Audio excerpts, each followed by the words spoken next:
Noon pa lang ganyan ka na. Masyado kang salbahe. Walang galang sa matanda nang babastos pa ng babae. Marami kang kinupal na tao. Marami kang nadali. Magpasalamat ka na lang na arbor kita ka palagi. Timing lang. Trabaho lang, walang personalan. Pero personalan ang trabaho mo, di ba? Kaya ganito mamersonal pag personal kang kilala. Kung gusto mong umangat, magbago ka, tang ina ka. Gusto mong makilala, pues pinakilala na kita.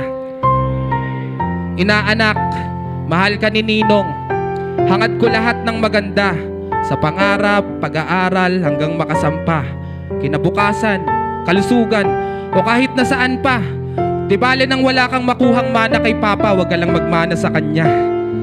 Kung usaping pagkabarupal, mas lihiti mo ako. Pero usapang pagkakupal, kakadiri ito na ko. Patay ka sa kumpare mo sa mga liriko na to. At yung kandila nung binyag, yun ang titiri ko sa'yo.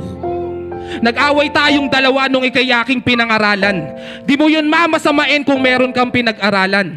Dapat hindi lang puro yabang ang nilalagay mo dyan. Ayokong dumating yung araw na ikamatay mo yan. Yan ay payong kaibigan at hindi yan panlalait. Tingin mo dyan panlalaglag, tingin ko dito malasakit. Dahil mas masakit pa sa pananampal na mic ang gamit kung sampal ng katotohanan ay nanggaling sa kaibigan mong matalik. Bago matapos ang laban, gusto ko lang sabihin to. Kahit di na tayo maayos, maayos mo lang sarili mo.